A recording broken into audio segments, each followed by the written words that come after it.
Okay, here we go, folks. We are live. Just started the broadcast as we look to build our participants for this very exciting conversation I'm going to have with my good friend, Geoff Ramsey. How you doing, Geoff? Well, at least there's two of us here. There's two of us, so that Working from home. technically Where else are you going to makes work? it a webinar, a conference. Are you ready, Geoff? Are you ready? Oh, I'm always ready, Terry. You're from eMarketer, not marketer, but eMarketer. What does E stand for? Well, back in the day, 20 plus years ago, when we came up with the name, E stood for electronic. Makes it sound like Radio Shack, if you ask me. Electronic. All right. Ooh, that sounds cool. Electronic marketer.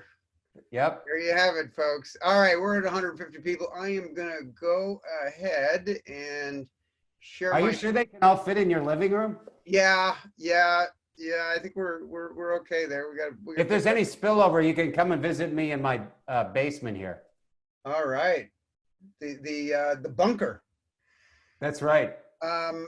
Okay, so here we go, ladies and gentlemen. Welcome to LUMA's Work From Home webinar series. Emerging Trends in Marketing is our topic today. In case you're wondering, this is Don Draper's Park Avenue, Upper East Side apartment behind me, because why not? When you're talking about emerging, why not harken back to 1968?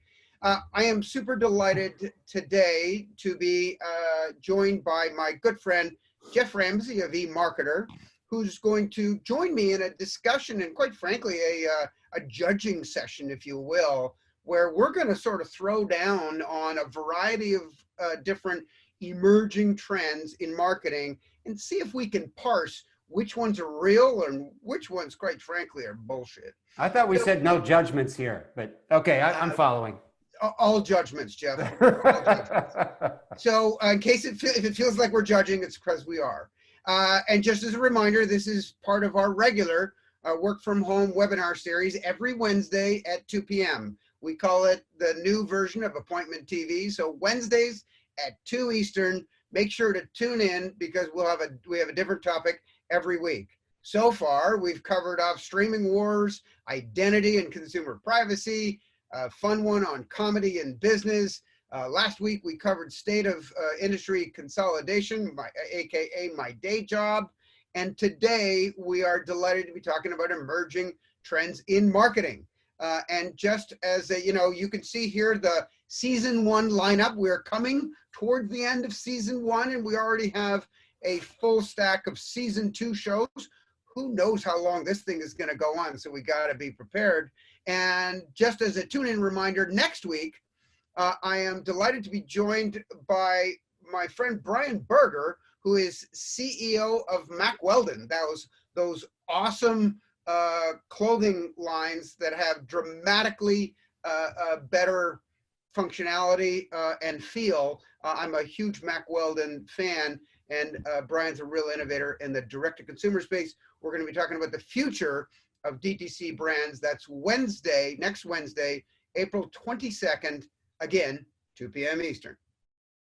Okay, enough for the webinar promos. Here we go, emerging trends in marketing. So I guess a bit of a disclaimer, right? I mean, we, LUMA, are investment bankers, right? And so our perspective on trends is from the lens as a deal maker. Why is this important? Well, we largely do what we call strategic deals. And when you're doing strategic deals, you've got to sort of follow the money or go upstream, if you will, because it's very clear that trends are what drives strategy, and strategy drives deals. So clearly there is a connection, a flow here from trends to strategy to deals. The kind of firms that sort of are experts in each of these areas include, for example, Geoff Ramsey of eMarketer, whose day job it is to identify and quantify trends with deep research and data around what's happening. strategy firms like McKinsey and many others that sort of then take those trends and try to parse them into what a company should do. And then ultimately companies like LUMA who can then seize on those, trend-driven strategies and formulate transactions to affect them in the marketplace to drive inorganic growth. So today, unfortunately, we don't have McKinsey. Truth is, we didn't invite them. And so we have eMarketer and LUMA, either end of this strategic spectrum. And listen, in case you're like lamenting the fact that we only have these two, bear in mind Meatloaf's famous line. That's right. 2 to 3 ain't bad. And Terry, I'm sure we can bridge that strategy gap. Come on. Right? I think we can. All right. Who needs McKinsey? I mean, really. Who needs McKinsey? Honestly, I didn't say that. Sort of, we can meet in the middle, Geoff. There you go. So obviously, it's important in a dynamic ecosystem, a complex and dynamic ecosystem, to be able to understand these trends that drive strategy and ultimately deals. Over a decade ago, the very first LUMAscape had, less than 200 logos on it. Think about how that has advanced to today. We now have 22 LUMAscapes and over 5,000 independent companies that make up this morass, otherwise known as digital media and marketing. And obviously, that creates a lot of complexities. And besides having actual complexities, it feels like we're almost adding insult to injury with all of the industry jargon, buzzwords, and 3-letter acronyms that this industry just loves to throw around. 10 years ago, I made light of it with this little comedic video, and you be the judge, but I think it kind of still holds up today. I see that you are exhibiting here at AdTech. What exactly does your company do? We provide scalable advertising solutions to integrated demand-side platforms that deliver serious ROI. Wait, what does that mean? We have a SaaS-delivered solution that utilizes proprietary data to target and optimize media. I still don't understand what the hell your company does. Can you describe it in English? We use predictive modeling and real-time bidding to make exchange-based buys with complete transparency. You lost me. It's like you people are all talking in fucking code. What is your company name? Ad nauseam. That makes sense. What about those who think the ad tech space is overcrowded? There's more to digital than just advertising. We agree. Which is why our game mechanics technology can be used for real-time video content distribution using social media across mobile SDKs to target local consumers from the cloud. Wait, did you leave out any pathetically obvious buzzwords? No, I don't think I did. So, Geoff, I mean, you can see, like, honestly, that was like September 2010. Not a lot has changed, it seems. You know what's scary is that I actually understood that shit. I know. It is. That's the scary part. It is kind of scary. And yet here we are, 10 years since I made that ridiculous video to point out this, nonsensical approach that our market takes to sort of nomenclature. And here we are still enthralled with the shiny new object. And to us, it feels like you almost need to cut out the noise, if you will. Have a look.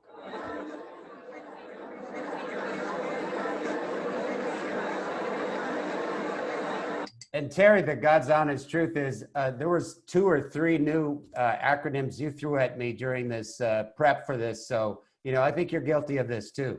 Right. Well, listen, complexity can be one's friend if you're an intermediary. You need to dumb it down for me, but go ahead. I think one does need to parse the signal from the noise amongst all of this confusion.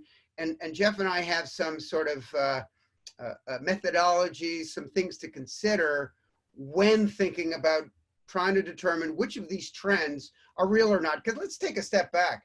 This matters, right? I mean, if you go whole hog on a trend, some entrepreneurs launch businesses purely focused on a solution associated with a particular trend, and that can be a disaster if it turns out that trend is not real. On the part of marketers and or agencies that focus on a particular spend, you can blow all kinds of money if in fact that trend turns out not to be real. So here are sort of 6 tips and tricks, if you will, to think about how to filter which of these trends are real. The first one, and probably the strongest one, is something we call follow the consumer.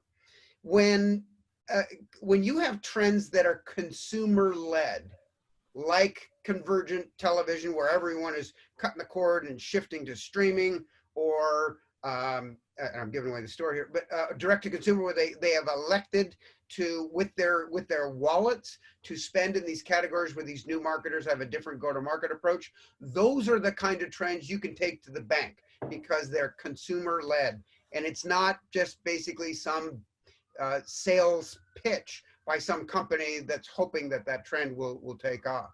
So follow the consumer is always number one.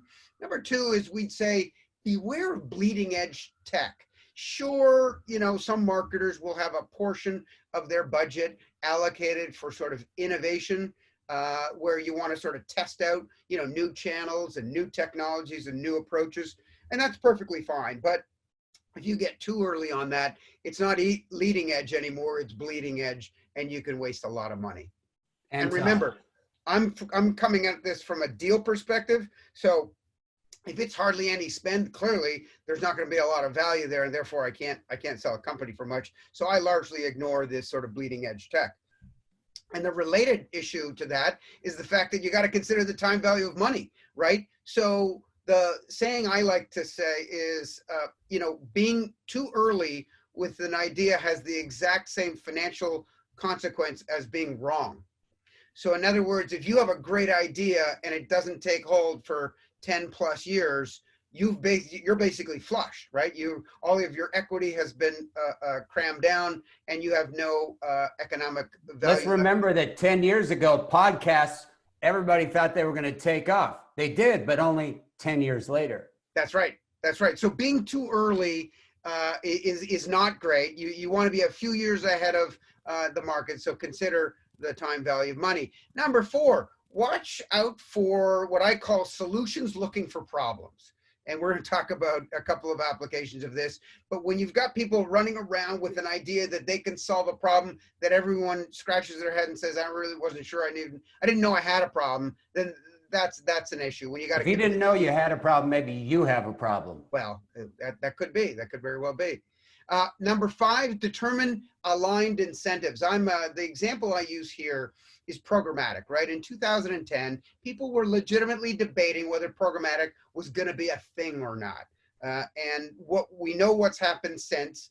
I mean, it's one of these rare cases where eMarketer had to revise their robust forecasts of growth, in fact, revise them up almost every year for a long period of time. And here we are today, and it's what, 85% of all digital ads. Correctamundo. You got that right, Terry. Ding, ding, ding. And I'm a big believer that these last two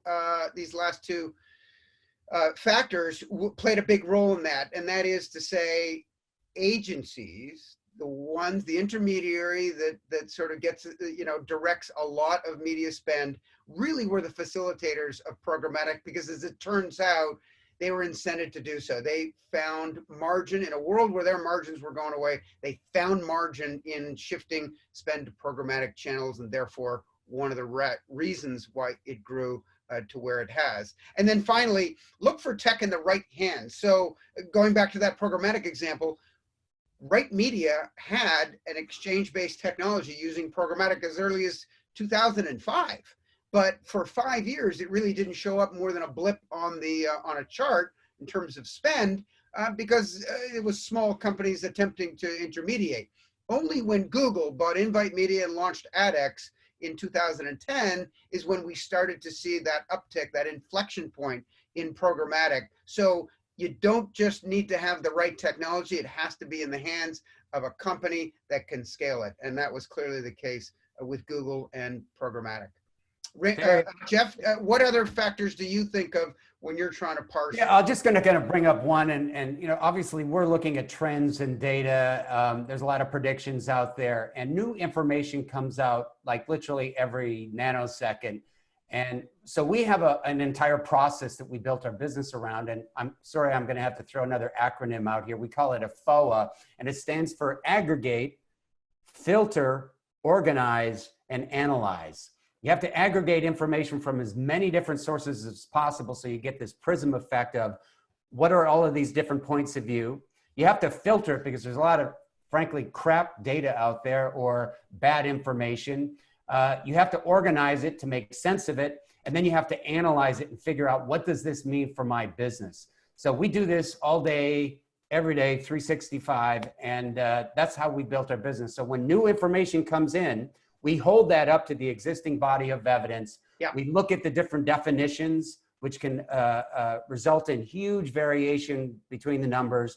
We look at the methodologies. Some of them are more robust than others. And we look at, frankly, biases. Look for where somebody has a vested interest in the results of that study or survey. Well, two observations. Number one is you introduced yet another acronym, so thank you very much for that.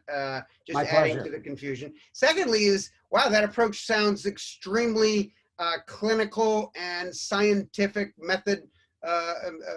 methodologically very, very scientific. Does eMarketer cover sort of COVID forecasts of casualties and infliction? Not directly, as in we're not epidemiologists, but we are absolutely pivoting and shifting our entire focus to interpret all of the trends that we're looking at through the coronavirus to understand how it's going to affect advertising, how it's going to affect e-commerce, and a whole bunch of other things. The derivative effects to your industry. And by the way, I may take issue. I think we're all epidemiologists at this point. Okay, and now it's time to meet the judges. Ladies and gentlemen, we've got Terry and Geoff. You may know recognize that guy. Two folks as industry pundits, passionate presenters, fast talkers, famous charters, and yes, runners. But there's one aspect that probably binds us more than any of these. Yes, it is our Canadian heritage. We're both from Canada. And in case you're wondering, for anyone who is not Canadian, who just listened to that and said, wait, that doesn't sound like the Canadian national anthem, that is the de facto Canadian national anthem, the theme song for Hockey Night in Canada, which every Canadian religiously watches. Okay, growing up. So yeah, sure, we're both Canadian. And in fact, you know, there's a third Canadian that often joins us for conversations like this, Mr. Brian Weiser. WPP is still going to be around in some form. Well, I'm glad that Brian thinks that WPP is still going to be around in some form as a prognosticator himself, because as we all know, last year he sold out. I mean, went in-house at WPP. Wrong words came out there. But sorry, Brian, it's just going to be the Terry and Geoff show today. And I gotta say, you know, we have sort of what I would call a native outlook, our sort of predispositions. You got Geoff, for example, who, I mean, just take a look at that picture. He's a happy guy. He's smiling. He's an optimist. I mean, I described him as being in the business of up and to the right because those eMarketer charts tend to all go in that direction. So, you know, his sort of natural inclination is to give things a thumbs up. There might be some surprises, though, Terry. What's that? There might be some surprises, though. Oh, yeah, could be. Never know. I'm saying natural disposition.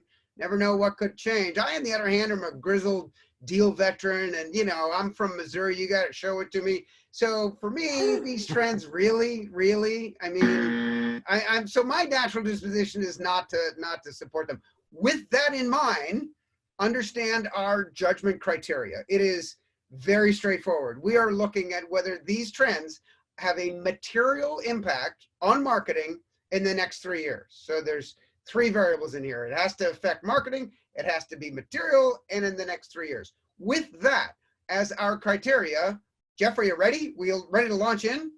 I'm ready. All right. I hope you are. We're going to start with core infrastructure, ladies and gentlemen. 5G. And so for each one of these, we'll just chat about the parameters for which we believe contribute to whether this is a real trend or not. Take it away, Geoff.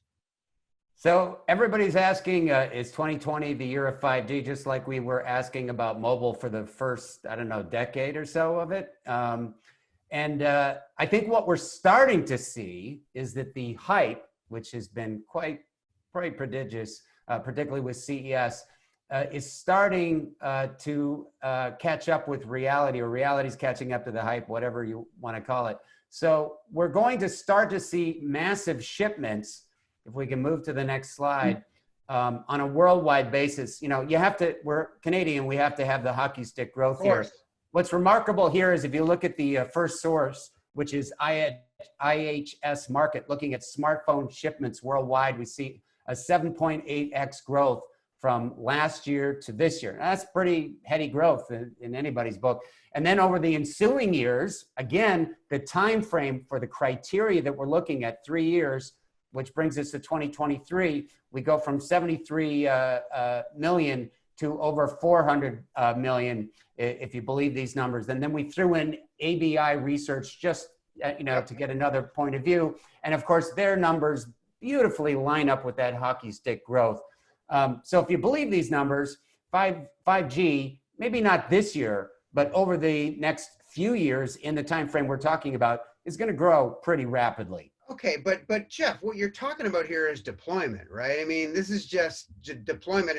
There's no, I don't see any dollar signs here. And when a banker doesn't see dollar signs, we tend to move on. Like, show me the money. How is this going to affect marketing? I don't know. I tell you what, let's just, rather than small talk it, let's just go to the judgment, shall we? Here we go. For each one, we are going to have a live judgment. And for 5G, oh, we have a split decision. I got to caveat this just by saying that over the 3 years, you're going to watch 5G enhance gaming, enhance augmented reality. No. You had your time to all right. We did our judgment. I'm pretty sure the world is with me on this one. You know what? A bit of a surprising, I got to defend my position. A surprising judgment from the eMarketer guy on coming out of the gates. But hey, you never know what's going to happen. You mentioned IoT and powering IoT, and that is in fact our next trend, Internet of Things. And let's see what there's that hockey stick again, Geoff. Oh my gosh, this is even more. And this is talking about revenues, Terry. This should get you excited. We're looking at 2020, $500 million in Internet of Things service revenues, growing, this is according to Juniper Research, to a magnificent $8 billion by the year 2024, which is just outside of our criteria, which is 2023. So massive uptake. And you know what? I love these numbers from a revenue standpoint, but if you hold ourselves to the criteria, which is about marketing, let's take a look at this next chart from Gartner. And what you see is when you look at the installed devices growing from 2020 to 2023, look where a huge number of them are. The massive, the massive numbers are in outdoor surveillance cameras. Yeah. Talk about privacy issues. So, this is not a marketing opportunity to me. Just because something is connected to the internet, I don't care if it's something in your bathroom stall, doesn't mean it's a great billboard for an ad. So, well, yeah, I agree. And look, it's my rationale for back on 5G was the notion that, it's going to be dramatically faster speeds. I am not denying that there will be a significant technological impact from that new bandwidth and speeds. It's just that the way we tend to monetize media or do marketing today, it's not material. Those faster speeds feels to me like those are going to help, whether it's IoT or AR or VR or some of these more sort of bandwidth heavy applications, which are not exactly where the preponderance of revenue dollars from marketing exists today. That's why I'm sort of down on it. Let's go to the judges, Geoff, shall we? And how are we going to come up on this one? Okay, we are aligned on Internet of Things. Sorry, Greg. A double negative.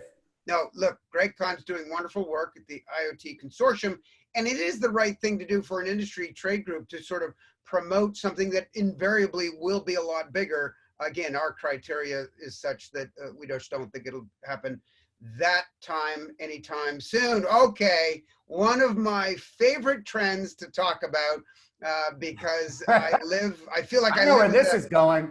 as a contrarian. You know, everyone 3 years ago was talking up blockchain as the next new thing. And look, I don't deny that blockchain as a technology using a distributed ledger is a very whiz-bang cool technology that has a variety of applications. One could suggest even limitless potential from any variety of specific use cases.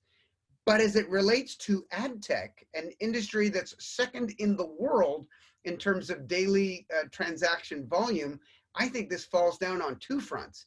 It does not, the latency wise, this cannot keep up with ad tech. We have trillions of ad calls and bid impressions and the like every single day. And the notion that you can ping a variety of computers throughout the world to try and garner some data to be utilized in real time, that is to say, you know, within milliseconds, simply does not hold up. It does not have the latency. And if it did have the latency, it certainly doesn't have the cost. The computational cost of deploying a blockchain solution vastly exceed the additional value for any particular ad impression. So it can't scale economically. I have no idea what you just said, but I got to tell you, there's a reason why eMarketer has not written a report on blockchain in a while. Well, that's funny that you haven't written a report, and I announced I was going to be doing a LUMAscape, and then that's what it looks like. We declined to do a blockchain specific LUMAscape, so I think we're leading the witness here. Yep. We know how this is going to come out. Yeah, it's kind of like a big meh.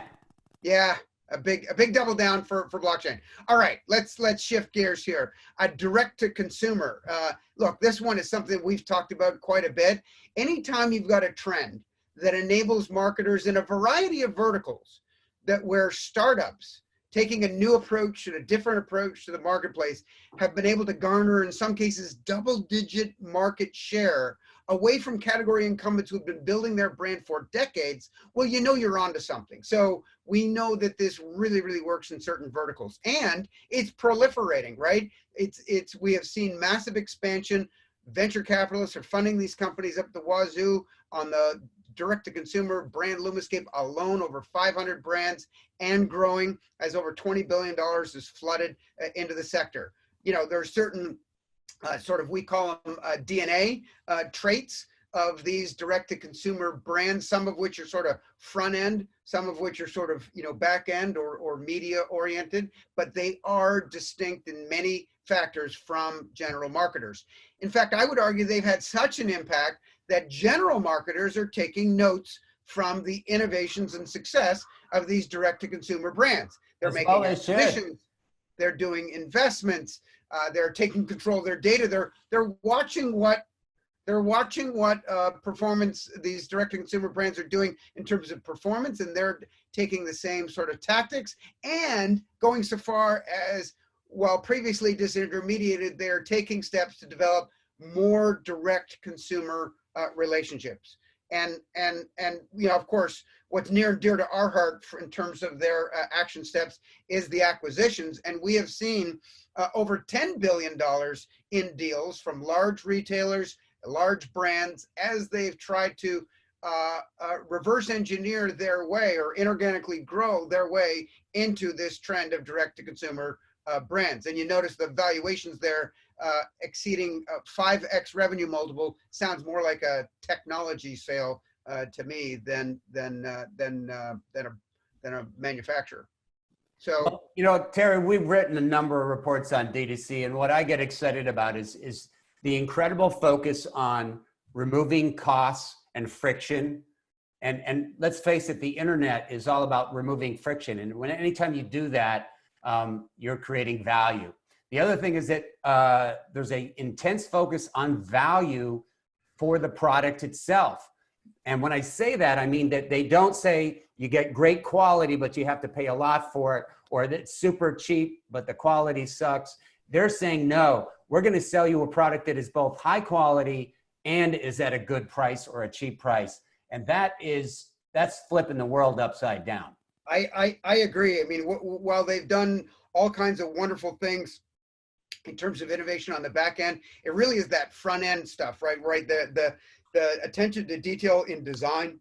I find I have, and you mentioned the products. I mean, I have clothing, direct to consumer clothing brands like Mack Weldon, where I divide my life into before and after my purchases because it's just so different. I would never, ever go back. And I don't want to tell you what I pay for direct to consumer t-shirts. Hey, it's man. ridiculous. But they're better. But I really love wearing those value. puppies. Yeah. They're delivering value. And then maybe the most lasting implication here is the fact that the way they treat customers from a customer relations standpoint, the respect with which they treat customers, I think has been fantastic. If any portion of that wears off on, Comcast. Did I say Comcast? No, on regular marketers in terms of how and related to that, Terry, of course, is the fact that because they have direct relationships, consensual relationships with consumers, they've got first party data, which we're going to talk about later. Which is absolutely essential. By the way, a trend like this is one of the ones we've elected to, cover off in our webinar series. That's next week, the future of direct-to-consumer brands with Brian Berger. Okay, so I think we all know where we're going to come out on this one. Yep, double what a surprise. Thumbs up. All right, next up is audio. Well, this is an interesting, space, largely because we have seen this massive growth. Here's a chart of the last decade plus of monthly listeners. And we are now at a place where 67%, 2/3 of the entire US population is now a monthly listener to digital audio. And I got to add an important demographic caveat here. This is looking at across all of Americans of all ages. If you're looking at millennials or Gen Z, I mean, these numbers are through the roof. Yeah, right? I'm pretty sure when you get into those younger demos, you're somewhere approximating 100% coverage. And look, the growth is following, right? So, the old expression, ad spend follows eyeballs. Well, it turns out it also follows earlobes because we have seen, a 37% compound annual growth rate in the last 4 years of ad spend just in digital audio, now approaching, or last year approaching 3 billion. And I can't imagine that doing anything other than ticking up. And while that's growing, just as a caveat, or corollary, the radio ad spending, traditional radio, is declining by about 2% a year. So, right. It's going to take a while for the convergence to happen in terms of actual dollars, but the train's left the tracks, folks. Well, and I think we saw the canary in the coal mine there was music, right? I mean, the way the music industry's revenues shifted to streaming, I think we'll see the same thing in ads. And specifically in terms of podcasts as a subsector of audio, we have seen a significant trend here, leading into, let's call it 2000 up to 2016, slightly less than half of the US familiar with podcasts. That has had a considerable uptick in the last 5 years. I fully expect that to continue. And if we were to look for sort of inflection catalysts, there's one thing that seems pretty clear. That's right. Apple came out with the AirPods in late 2016, which I believe from my own consumption patterns and habits have contributed materially to that upswing. I was actually going to attribute it to the fact that eMarketer launched its podcast in about that year. So, well, that's my bias. There you have it. We'll see whether webinars, changes that in 2020. And look, we've got here, right, incumbents like Apple who, started in this space. But, we got large players with Spotify, my personal favorite. Google has a music offering, of course, Pandora, and of course, the incumbents like iHeart moved rapidly into the podcasting and digital audio space. And then look, there's a long tail of listener apps. that either are providing technologies, providing software platforms, providing analytics, or providing content to this whole burgeoning ecosystem known as podcasts. And there's a milestone here that I just want to call out. eMarketer got in a little trouble for this because I think that some people were confused about the definitions, but we stated in at the end of 2019 that if you add up all of the hours that Americans spend listening to traditional terrestrial radio, not including any digital components there, so this is AM, FM, and part of satellite, and you compare that listenership in terms of sheer number of hours to the hours listened to digital video, think Pandora, Spotify, etc., what we were just talking about, digital audio just eclipsed terrestrial radio in terms of time spent. We're at the crossover point. That's right. And when you add in the fact that with the coronavirus, none of us are driving in cars to work anymore. That's true. Well, guess what? It's just more Spotify and Pandora. It's kind of like our webinar on streaming TV.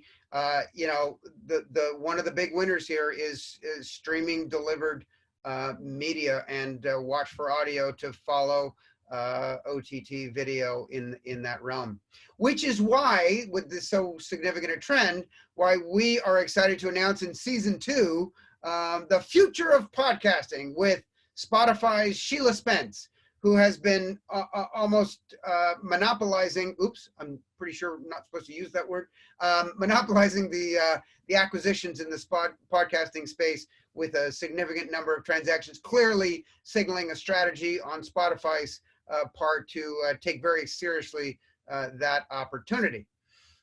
Okay, cool. That is coming up on May the 6th. So I think we know where we're coming out here, Geoff. Let's go to the judges. Yes, 2 big green thumbs up for audio. Now, a related category to audio, but different, is voice. You know, at this stage, we now have all of these smart speaker devices throughout our home. It's probably about, what, 25% of coverage in the US currently? Spot on, Terry. Those are the eMarketer numbers. You're reading the Bible. Well, you know, I frequently utilize eMarketer because, you know, I just love happy charts that go up and to the right. And they're free because you're getting the free newsletter. Hey, absolutely, with attribution. Of course. We'll come back to that. That may be a dramatic irony there. So yeah, all these speakers from Google and from Apple and from Amazon and others that are integrating with various functions of your home. So maybe this is sort of crossover with IoT in a way. These devices are getting smaller, better, cheaper, which is no doubt why the Jupiter Research forecast has these things reaching 55% of households in just 2 years' time. In other words, these are fairly ubiquitous in the American household. And one of the reasons why what we like about this is simply a different form function for search, right? Rather than typing it in either in your e-commerce site or your Google toolbar, you are instead just speaking it. So in one sense, it is a functionality that consumers are familiar with and garner value from, this notion of search. Second aspect is that it is full funnel. So you go everywhere from discovery. Alexa, name me the top 5, you know, marketers or sales of, so you can find things and you can actually execute. You can go all the way down funnel to e-commerce and actually fulfill on your journey. So it's a full journey. It's something we're familiar with. And it seems to me the data collection, just like Google did in terms of intent, is very, very strong. So Terry, I think we have to look at the winners here, you know, and remember the criteria is marketers. The winners here are consumers because they have less friction. I don't have to pick up a phone to do my search. I can just talk into a machine. I can change the music, etc. Let's also remember that most of the activity with these devices is simple, low-level stuff of what temperature is it outside today? Can you time my egg? What's the traffic look like, et cetera. Not necessarily the best commercial opportunities. And who else wins? It's Amazon and Google, because they have the devices in your home and they're collecting more data than God. Yeah, But I mean, win. These speakers really should be, I mean, the DOJ should force them to shape the speakers in the shape of a horse, because they're all, these are effectively exactly. Yeah, I know that analogy. So my point is that for any marketers trying to insert themselves into what has become kind of a semi-closed loop system where a consumer talks into the devices, which essentially do their bidding for them, how do you introduce your brand into the middle of that? Because with voice, unlike with your laptop or your phone, you only get one choice. If you have batteries, for example, and you don't specify, you will get one kind of batteries. You will get Amazon basic batteries. So Professor Galloway has made that point as well. But look, there's Google, there's Apple. They're not in the e-commerce business. I think, like search, there'll be plenty of opportunities with a high intent signal for marketers who want to make sure that they get their brands front and center. Yeah, 3 years may be the challenge in terms of materiality, but I do think there's great potential here in voice. So let's go to the judges, and the answer. Okay, ladies and gentlemen, another split decision that realistically probably falls down on the 3-year time horizon. Precisely. And I love the technology. TV, let's move things along here. Now you're getting me excited, Terry. Yeah, Convergent TV, obviously, you know, we've done a webinar on this, so I speak frequently about this. It's probably the #1 category of deals that we're working on. This one's kind of a no-brainer, right? Leading the witness. The streaming has created a nirvana for consumers. They got greater quality and choice at greater quantity of choice at higher quality and at a lower price. Anytime you combine those threes, you know you have a winner. That's a lot better than 2 out of 3 ain't bad. That's 3 right. out of 3. 3 out of 3 is pretty damn good. Someone should sing that. That's the lyrics. Don't ask me. Yes, we've had options for over a decade, but really in the last 6 months, where we've had these massive launches from, you know, Apple and Disney and AT&T and Comcast just today, and Quibi last week. And so we've got all these launches taking place that I think are really bringing a lot of attention and optionality to consumers of this sort of streaming convergent TV opportunity. Look, the thesis here is pretty straightforward. It's to take the digital attributes of targeting, personalization, attribution, and performance, and applying them to the big screen where we've got sight, sound, and motion, audience and spend scale, premium inventory, and brand safety. It's a wonderful, you know, thesis, and there's real dollars associated with it as well. Massive existing spend shifting to these new channels. We're talking about over $100 billion already and growing significantly, and 50% of which is soon to be addressable. So anytime you have a large, growing, and addressable market, it gets people excited. No wonder why the acronym CTV gets so much attention, and why we made our own convergent TV LUMAscape. Notice we say convergent, not connected, because connected TV sounds to me to be like an OTT only solution. We think of all the companies that help all 4 channels of convergent TV, that is to say linear, addressable linear, OTT, and digital, not to mention the data providers, which together try to bring either media solutions, data solutions, or software solutions to this complex ecosystem. And I analogize their functionality is it's glue. It's glue that holds all this together. And no wonder there's been so much M&A activity, over $2 billion in transactions just in the last year as large media companies. And we haven't seen nothing yet. And we haven't seen nothing yet as they tool up to sort of prepare for their big battle with big tech, as we have this sort of existential change in this very, very large marketplace. So I think you know where we're going on this. I got a couple things, quick things to say. First, traditional TV getting hammered with this, guys. Yeah. Not to mention the fact that there ain't no sports happening right now. which is one of the #1 reasons to hold on to your pay TV subscription with satellite and cable. So what are people doing? They're going for the skinnier bundles. Also, when people are losing their jobs or they're unsure about their jobs, they're going to also go for the skinnier bundle because the average person pays $107 for the cable subscription. With that said, I do think it's important to recognize there are some limitations right now with streaming. We see that the activity is up, absolutely, particularly with coronavirus. We're all stuck at home. You know, we're watching endless episodes of Frozen, or at least our kids are, to keep them amused.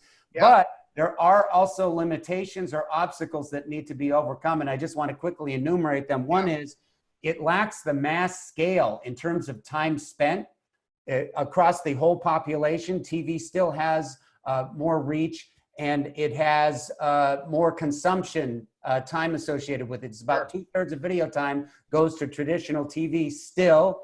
The other thing is that you have massive fragmentation in this area. There are so many different hardware and software choices. People don't even know where to begin to go from a consumer side and from a marketer side. Piecing together all that shit, that's not easy. You know, forget about iOS and Android. This is way more choices to piece together. The other thing is measurement and technology. Sorry, we're not there yet.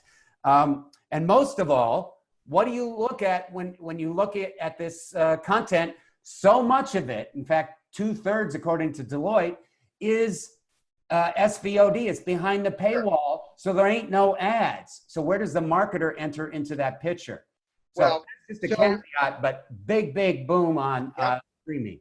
Yeah, look, this is a complex issue. We think it's one with a huge opportunity. We talked about that last week in our industry consolidation webinar. Check that one out. That was a really interesting one. And for all of these issues, the fragmentation, the mix between SVOD and AVOD, we have very distinct and thought through thoughts about that. And I would refer you to, as well as we got a question from Larry Nelson about thoughts on the upcoming HBO Max launch in May. And what I would say is I would refer you to the conversation I had with Rich Greenfield of Lightshed Partners, who you know has forgotten more about streaming than Geoff and I will ever know.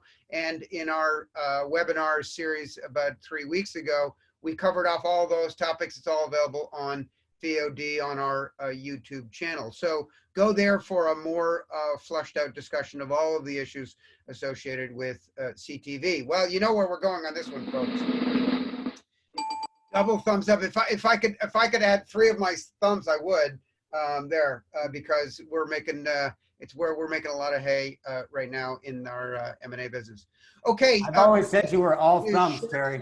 Video. This is, of course, the you know, the snaps and the TikToks and the Quibbies of this world. I know, Geoff, you have some thoughts on where this market is headed. Yeah, well, you know, TikTok has gotten a lot of press, you know, and they're massive in China. But here in the United States, according to our numbers, our forecasters just came up with a set of forecasts for TikTok. We're at about 45 million users that use it on a regular monthly basis. But that's versus big ones, you know, the heavy hitters like Facebook at 175 million, or Snapchat, which has been in this game for a little longer at 85 million. We can go to the next slide.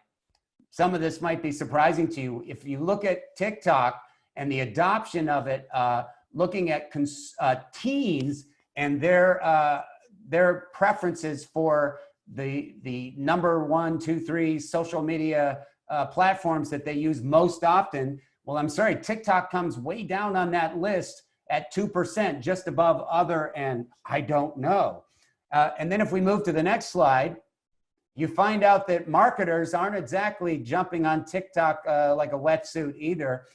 This is looking at social media platform usage among US social media marketers and versus US internet users, and among marketers, way below Facebook, way below Instagram, Twitter, YouTube, etc. You've got TikTok at 4%. So it's got a ways to go before it takes real hold of you know, people's video consumption. Geoff, my perspective on something like this is, as a pentagenarian white male, I'm not the target audience, right? If I don't get it, that probably means they're onto something.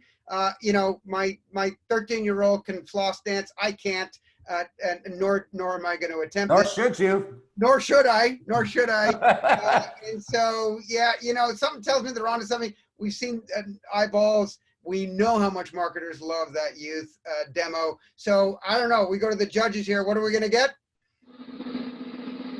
Oh, okay. The okay. usage is there. I don't see the dollars yet. We're mixed. All right, we're gonna have to go speed round now. Geoff, surprise, surprise, industry analysts are too long-winded. Okay, here we go, augmented and virtual reality. Well, go ahead, see if you can do the quick story is our latest numbers, and we've had to up these, is that augmented reality, which of course is overlaying virtual objects and information over the real world, is helped by the fact that these are devices that we all own. It's called a smartphone, and we walk around with them. So we see that the penetration rate amongst the entire population rises to 25%, or 1 in 4 of us by the end of this year. If we move to the next slide, we see the difference here with virtual reality, where we're completely immersed in some kind of headset.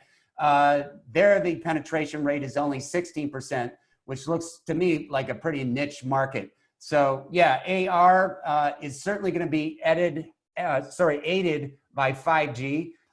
We're going to see a lot more marketing applications of that. So I'm really excited about that. But walking around with a virtual headset, hey, I got an idea. If you want to package a virtual reality headset with a vomit bucket, maybe you got something. Okay, well, we'll be watching for that no time soon. So, and you know, my perspective on this is, I mean, AR clearly has massive potential for the many of the applications you cited.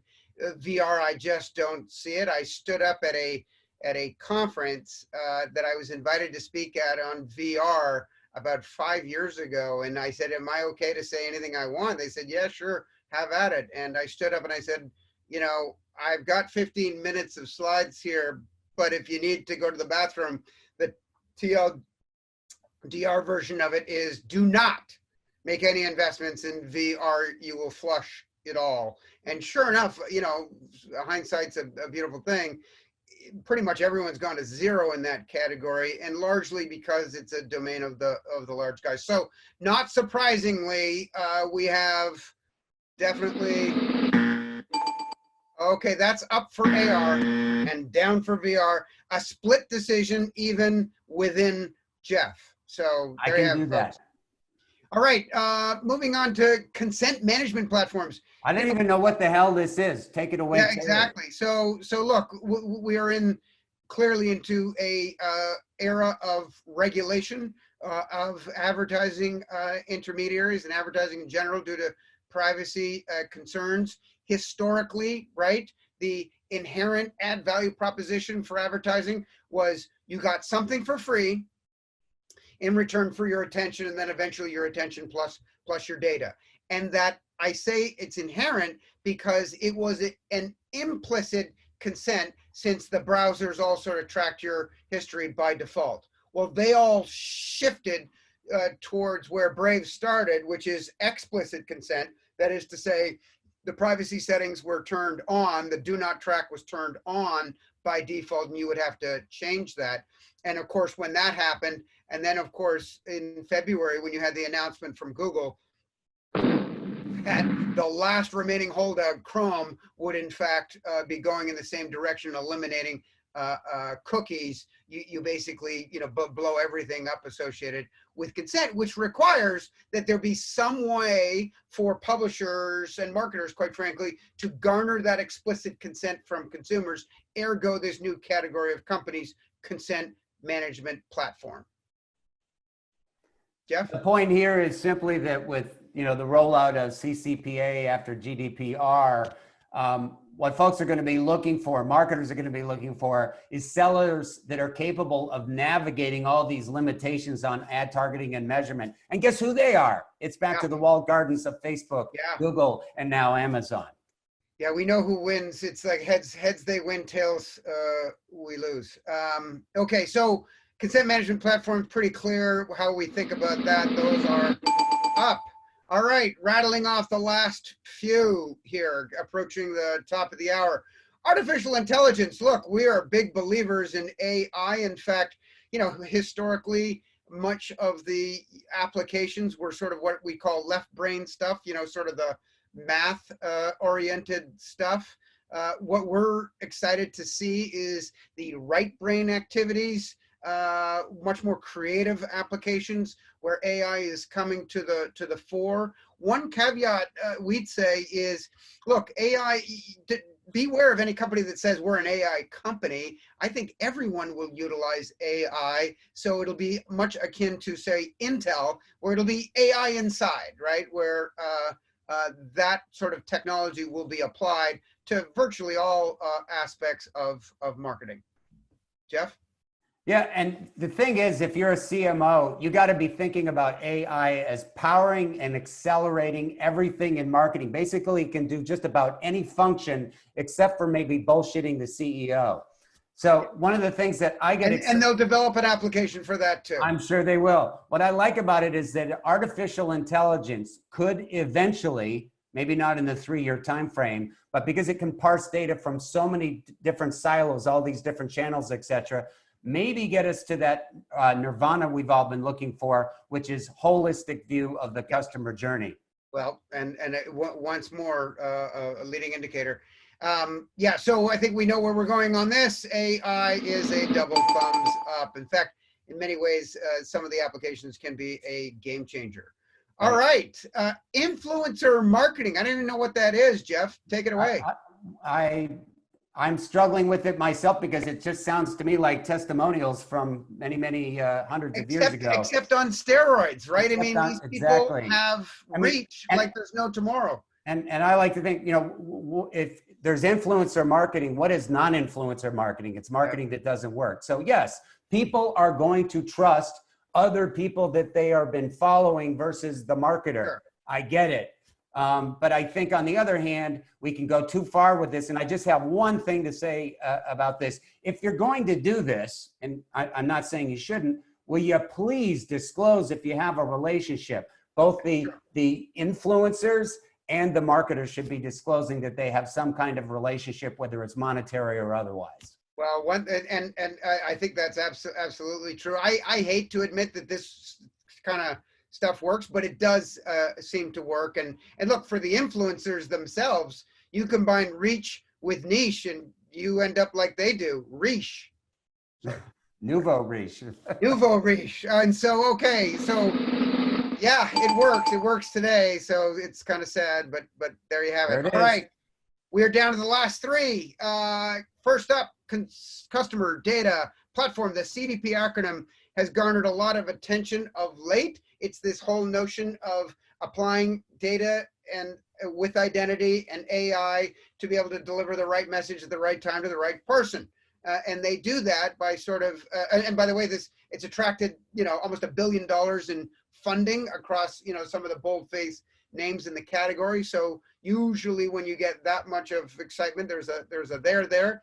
And to describe what is a headache chart in summary, it's really to aggregate different forms of data collected across the entire customer experience, whether that be in email, on websites, in paid media, at commerce, with CRM, all the collection points of data about a consumer, and then the processing to be able to, aggregate it, segment it, and then syndicate it out to a whole variety of use applications. Again, all garnered towards. Hey, Terry, if this gets us any closer to a unifying identifier, I'm all for it. Sorry, Canadians talking over each other didn't sure. really work. I was just going to say, if this gets us any close to a single unifying identifier, I'm all for it. Again, that is the notion here. Is it's an aggregation of all forms, both on the way in and on the way out. It makes a ton of sense. So, not surprisingly, CDPs we have on the upswing. Let's see. Not unrelated to that is this notion of attribution.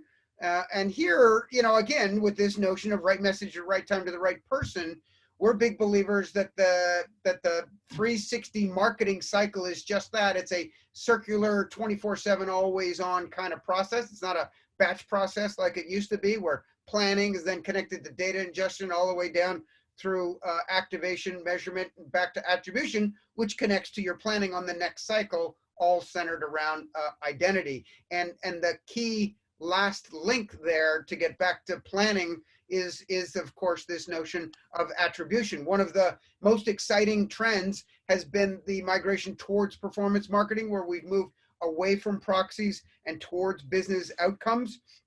We take great delight in that, and yet we take caution in some of the recent moves, which have the net effect of breaking that sort of performance curve, and therefore that attribution, or at least breaking it for everyone who's not a walled garden, who doesn't have the closed loop. And I know you have a similar perspective. Just very briefly, there's a hierarchy here in terms of attribution. You know, way down on the list is, can I measure my audience reach? You know, who did I hit?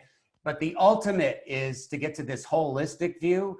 And our guess is, based on interviewing hundreds of people across the marketing ecosystem, is that less than 10% of US marketers have reached this pinnacle of holistic attribution, where you basically can understand the entire path to purchase through both marketing and non-marketing touch points. So we're really, really at the beginning stages of this, and it's getting tougher because you've got the walled gardens, you've got browser limitations with third-party tracking data.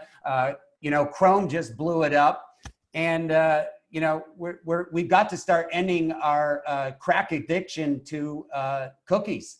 We've been talking about this for a couple of decades now. I'm not sure it's going to happen in the 3-year time frame that we've been talking about, unless AI can come in and save the day. Yep. So we both believe that attributions is necessary, and yet you're concerned. We're both concerned about. I think we'll get there. I think we've got the right technologies. I think there'll be a sufficient amount of regulatory pressure to ensure that there is sufficient data. And just for the record, my thumbs down is to push the industry to turn that to a thumbs up. Prove me wrong. Got it. Okay. And by the way, I just want to let you know, Geoff, that you're getting a fair bit of shade in the questions over your stance on TikTok. Seems like they think you're like, some of these commenters seem to believe that you're an secluded East Coast white male aging. I'm living in my basement, for goodness sakes. What do I know? Bespectacled, balding. I mean, can I keep going? No, that's okay. I have 4 kids at home, so I'm watching the activity. And apparently there's some requests in here to see some TikTok dancing. I tried one. Too bad we're out of time. Yeah, exactly. Oh, wow. I tried one, and my dad. Well, my dad would have as well if he'd have seen it, but he's not on TikTok. My son saw it and just shook his head and just I got the same that look, which tells me everything I need to know. Okay, the last category, and as a finally, we are going to cover creative tech at the end of season 1 in 2 weeks' time. Very excited, looking forward to that. About to announce the special guest for that. But yeah. Here's the perspective, right? We, from a presentation I made 10 years ago, denoting that there are 3 components of an advertisement, right? Where you've got to track the media, the audience, and the creative, all the way through to your media buys, where, the media answers where the ad shows up. The audience is to whom you're targeting that towards, the data, and the creative is what you're actually showing them. And what's interesting is, in that interim 10-year period since I made this presentation, we have seen a tremendous amount of investment and acquisition activity in media. We've seen a tremendous amount of investment and activity in audience and data. And really, we have come up short on. Not so much. I believe that as we move more back towards context and away from some of the audience-centric stuff that's got sensitivities due to privacy, that the people will discover, marketers will discover the true value of applying technology to creative. What are we talking about? A variety of applications, from what we started off as dynamic creative optimization. You know, we've seen a lot of, you know, deals and activity there, but that's sort of base level. We are seeing a variety of applications of technology applied towards content, whether it's a marketplace to collect the content and monetize it, or it's the actual creation of the content, or the ads, changing the formats, a whole variety of applications where I believe we're going to have a very, very sunny future days for creative tech. And so it won't surprise you to see that we are double thumbs up on that one. Well, that, ladies and gentlemen, I know we're 8 minutes past the top of the hour, but if we were to aggregate our thoughts on these topics, you can see how we came out. Yes, emerging trends. So a lot of convergence there, Terry. There's a fair bit of convergence. That doesn't surprise me. And yes, there's green thumbs up. That's a positive. But the other thing I can clearly say, and this comes from both of us, one conclusion is that given the preponderance of red thumbs down, that marketing has no shortage of, that's right, bullshit, which is what, let's face it, marketing was built on bullshit, and we have plenty of it as it relates to emerging trends. Geoff, I want to thank you for your joining as our special guest today to talk about emerging trends in marketing. I hope we answered some of your questions. That's it for today. Stay tuned next Wednesday when the LUMA Work From Home webinar series will feature Brian Berger of Mack Weldon, and we'll have a discussion of the future of direct-to-consumer brands. Geoff, thank you very much. Thank you, and I'm sorry I ticked some people off about TikTok. Okay, That's a dad joke. Oh, that's right. And I was always going to let go. We still have over 100 people. So, Geoff, just as an addendum here, you know, one of the things that I have noticed is that we're all doing these Zoom calls now, right? And sure, we know how to conduct ourselves in a video conference, but what about the end? The end of a video conference now has that sort of awkward moment where we go from the end of the conference, everyone says goodbye, and then you have that awkward moment where you have to find the, you know, press the leave button. Are you sure you awkward. want to close out? That's right. And so, and remember, the mic is live while that takes place. So I came up with a solution for that, and I'll play us out with this new solution. Ladies and gentlemen, Thank goodness. I call it the credits.